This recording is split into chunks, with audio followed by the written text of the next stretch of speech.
رضی اللہ تعالی عنہ سلام اللہ تعالی علیہ، جن کا یوم وفات 17 رمضان المبارک 58 ہجری کو ہے۔ انشاءاللہ ہم کوشش کریں گے کہ ان سے پہلے پہلے ان کا جو ہمارا سالانہ پروگرام ہوتا ہے ان کا یوم بھی منائیں۔ انہوں نے آ کر ام المومنین سے درخواست کی کہ ہمارے رشتہ داری ہے اجمیوں میں، آپ جانتے ہیں کہ عرب کے علاوہ باقی علاقوں کو اجمی کہا جاتا ہے، تو وہاں کوئی نہ کوئی تہوار ہوتا ہے تو ان تہواروں میں کوئی نہ کوئی ہدیہ تحفہ وغیرہ وہ لا کر ہمیں دیتے ہیں، ہمیں لینا چاہیے یا نہیں؟ تو اماں جی نے فرمایا، یہ لفظوں میں بڑی کشش ہوتی ہے، دیکھو سارے لفظ ام المومنین بھی یہ بھی، لیکن جو لفظ کشش والا زیادہ ہے یا جس سے ہمارے دل کو ٹھنڈ پڑتی ہے وہ ہے امی کا لفظ، ماں کا لفظ، اماں عائشہ، امی عائشہ رضی اللہ تعالی عنہ۔ وہ فرماتی اما ما ذبح لذلك اليوم فلا تاكلوا ولكن كلوا من اشجارهم، فرماتی ہیں جو عید کے دن کے لیے ذبح کیا گیا ہو، جو جانور عید کے دن یعنی کسی تہوار پر ذبح کیا جاؤ، یہ اسلامی تہوار کے علاوہ ہیں، ذہن میں رہے اسلامی تہوار کتنے ہیں؟ 2 ہیں، ایک عید الاضحیٰ اور ایک عید الفطر، اس کے علاوہ اسلام میں کوئی عید نہیں ہے، کوئی تہوار نہیں ہے شرعی نقطہ نظر سے، لیکن ان کے جو درخت ہیں ان کے پھل آپ کھا سکتے ہیں۔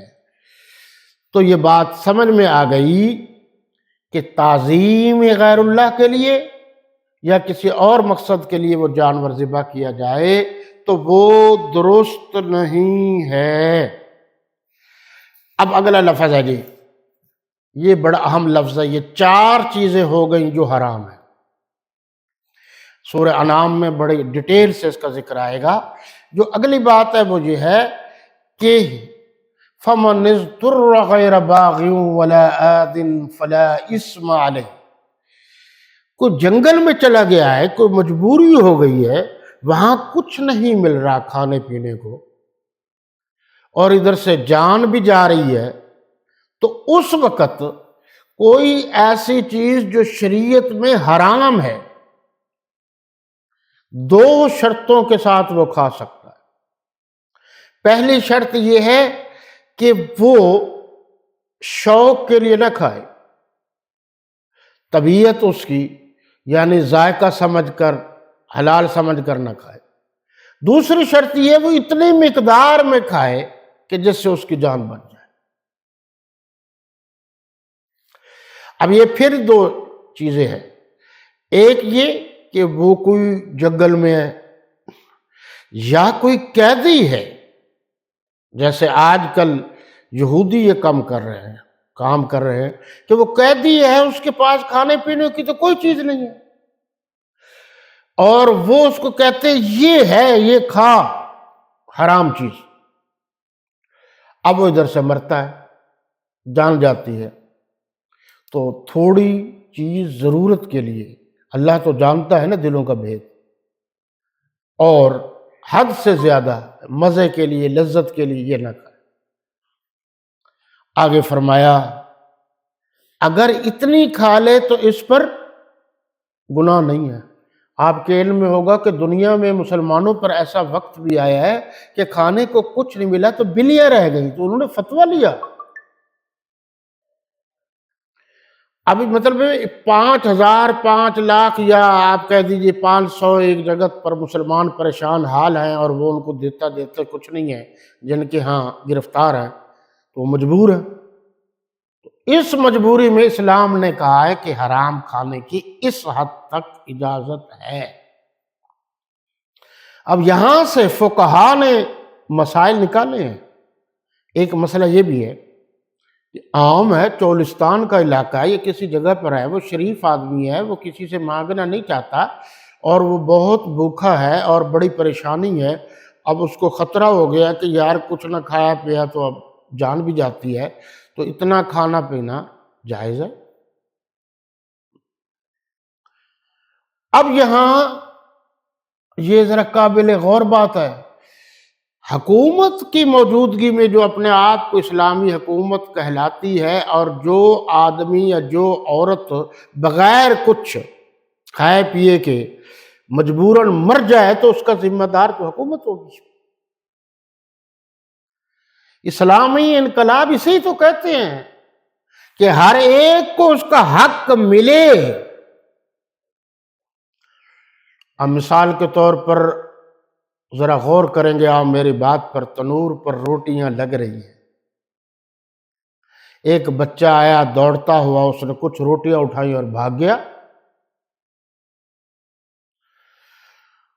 اب اس بچے کو پکڑا گیا تو شریعت اسلامیہ کے مطابق سزا اس کو تو نہیں ملے گی۔ اس نے کہا جی میرے گھر تو میری ماں بھوکی تھی، میرا چھوٹا بھائی بھوکا تھا، بہن بھوکی تھی، میں بھوکا تھا، تو میں کیا کرتا؟ اس وقت تو پھر حکومت سے پوچھا جائے گا نا، کہ حکومت اس لیے تو نہیں ہوتی کہ لو آپ غریبوں کا خون چوسے، حکومتیں تو اس لیے ہوتی ہیں اسلام میں کہ آپ ان کی خدمت کریں۔ پہلے حکومت جواب دے کہ وہاں تک کھانا کیوں نہیں پہنچا۔ یہ آپ ذرا تھوڑا سا اوپر سے نیچے ہے نا، یہ جو وزیر اعظم ہوتا ہے، پھر وزیر اعلیٰ ہوتا ہے، پھر چلتے چلاتے ہمارے چیئرمین ہوتے ہیں، یو سی کے ممبران ہوتے ہیں، یہ کس لیے ہوتے ہیں؟ کہ چھوٹی چھوٹی علاقائی چیزوں کا بھی ان کو پتا ہو۔ پہلے تو علماء یہ کام کرتے تھے، اب تو علماء خاص کے علاوہ عام علماء بیچارے وہ تو خود مجبور ہیں، وہ تو ان کو تو خود روٹی نہیں دیتے، بلکہ وہ دھلا ہوا کپڑا پہن لے تو سارے گھورتے ہیں، دیکھو جی مولوی صاحب نے تو آج استری والے کپڑے پہن لیے، کلف والے کپڑے پہن لیے۔ جو کہہ رہا ہوتا ہے وہ اربوں پتی ہوتا ہے، کروڑوں پتی ہوتا ہے، اور جس نے پہنا ہوا ہے اس کو چند ہزار تنخواہ ملتی ہے مسجد سے، وہ بھی ہو تو۔ بعض اوقات مسجد بھی لوگوں، امیر شریعت فرماتے تھے پہلے تو یہ خانہ خدا تھے، اب معلوم ہوتا ہے یہ خانہ خود بن گئے ہیں۔ پہلے اللہ کے گھر تھے، اب یہ اپنے اپنے گھر بن گئے۔ تو جناب اس وقت اجازت موجود ہے،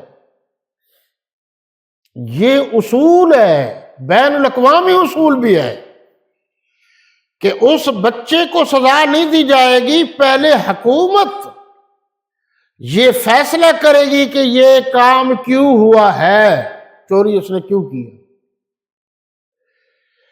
چور کو سزا بعد میں ملے گی، شریعت اسلامیہ اسلامی حکومت میں پہلے پتہ کیا جائے گا کہ وجہ کیا ہے چوری کی۔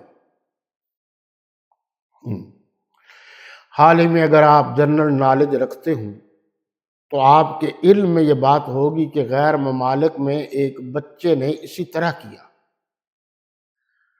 وہ بیکری کی دکان پر آیا اور بڑا سا کیک، ڈبل روٹی جو ملا اٹھا کے چلا گیا۔ بعد میں اس کو جب پکڑا گیا تو عدالت میں پیش کیا گیا۔ عدالت نے پوچھا بیٹا کیوں کیا؟ اس نے ساری سٹوری بتائی کہ میری امی کا یہ حال ہے، روزگار نہیں ہے، میری بہن چھوٹی ہے، بھائی چھوٹا ہے، کمانے والا کوئی نہیں ہے، تو ہم انتظار کرتے رہے کوئی ہم سے پوچھے گا، کوئی نہیں آیا تو میں نے مجبوراً یہ کام کیا۔ انہوں نے کہا جی بیکری والوں سے کہا جی کتنا نقصان ہوا ہے، پولیس والوں سے کہا کہ آپ ان کا نقصان پورا کریں، بیکری والوں کو، اور خود کھڑا ہو کے سلوٹ مارا۔ کس کو؟ اس بچے کو جس پر الزام تھا چوری۔ کوئی بات نہیں بیٹا، اور فیصلہ دیا کہ یہ اسٹیٹ ذمہ دار ہے، آج کے بعد جب تک ان کو روزگار نہیں ملتا اسٹیٹ پر ذمہ داری ہے کہ ان کی ضرورت کو پورا کریں، اور فیصلے میں اس نے لکھا۔ تو یہ جو اسلامک اسٹیٹ ہے ان کی ذمہ داریاں بھی کبھی آپ غور کریں نا۔ اس لیے تو حضرت فاروق اعظم رضی اللہ تعالیٰ عنہ نے فرمایا تھا کہ اگر دریائے فرات کے کنارے کوئی جانور بھی پیاسا اور بھوکا مر گیا تو قیامت کے دن مجھ یعنی حضرت فاروق اعظم سے پوچھا جائے گا۔ آج ذرا آپ اس بات پر بھی غور کریں، آج جو خلفائے راشدین کے مخالف ہیں ان پر آپ غور کریں کہ وہ تکلیف یہی ہے کہ وہاں نظام اچھا تھا، اسلامی نظام تھا۔ خلفائے راشدین کے دور میں ایک آدمی مرد و زن کا آپ کوئی بتائے کہ فلاں جگہ فلاں مقام پر فلاں مرد جو ہے بھوک کی وجہ سے مر گیا۔ اس لیے ان پر توجہ دیجیے۔ اللہ بخشنے والا مہربان ہے کہ اگر اس نے ضرورت مند نے، محتاج نے، اس غریب نے، جس کے بھوکے نے، پیاسے نے اتنا کھایا جتنا اس کی ضرورت تھی، اللہ جانتا ہے۔ اگلی آیت میں جو لوگ اللہ نے جو کتاب میں اتارا ہے، کتاب سے مراد یہ قرآن مجید ہے، اور کتاب سے مراد تورات، زبور، انجیل، آسمانی کتابیں